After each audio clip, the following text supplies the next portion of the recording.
Welcome back to our story, The Penguin Who Couldn't Slide. Let's dive into part 2. Practice makes rolling. After that clumsy, embarrassing tumble, Pablo wasn't discouraged. No, he was more determined than ever. For 3 long weeks, every single day, he practiced. When the morning sun first peeked over the horizon, Pablo was there. When the afternoon sun hung high in the sky, Pablo was there. And even as the sun dipped low, casting long shadows across the ice, Pablo was still there.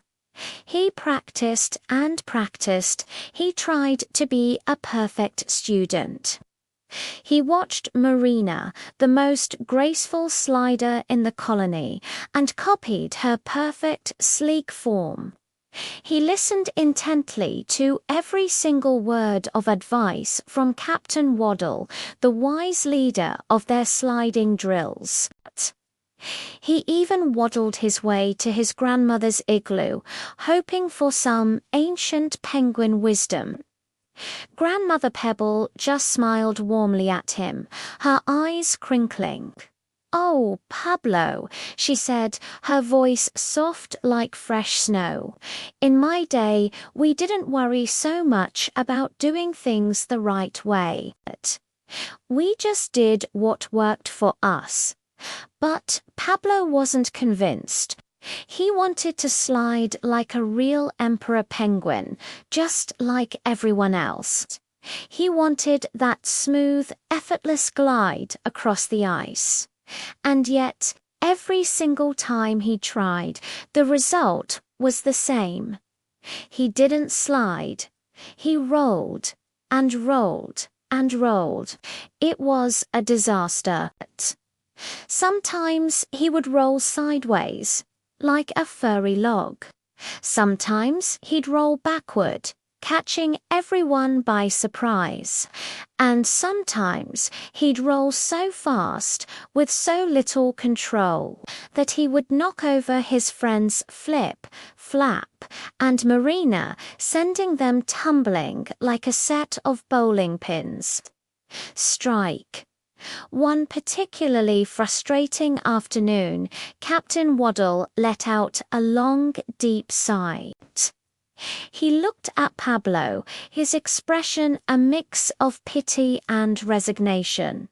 "Pablo," he began slowly, "maybe sliding just isn't your talent. Look, you're a fantastic swimmer, one of the best, and you're an excellent waddler maybe. Maybe that's enough."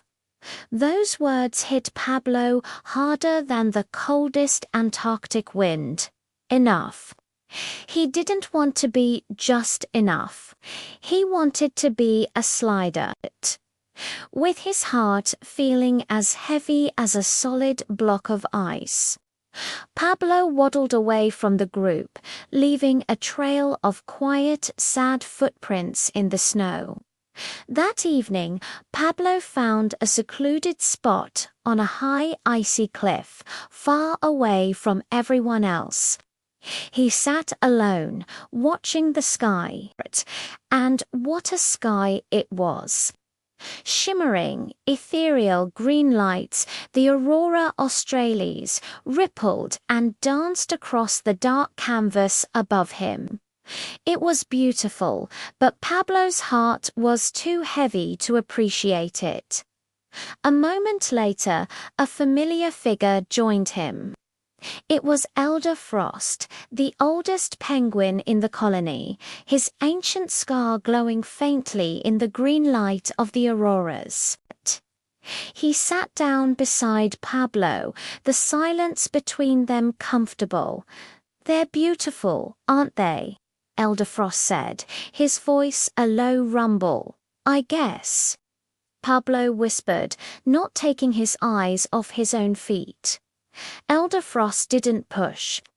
Instead, he started telling a story. It was a story from his own youth, from a long, long time ago.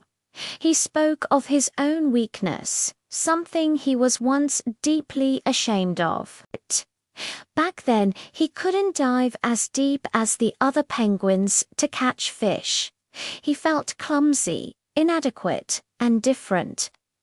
But then he told Pablo how that very weakness, his inability to dive deep, once ended up saving the entire colony from a danger lurking in the depths that only he, from his shallow perspective, could see. When the story was over, the old penguin looked at Pablo, his wise eyes full of kindness. "Sometimes, Pablo," Elder Frost said softly, his voice barely a whisper above the wind, "the very thing that makes you different, the thing you think is your greatest weakness, might just turn out to be your greatest strength."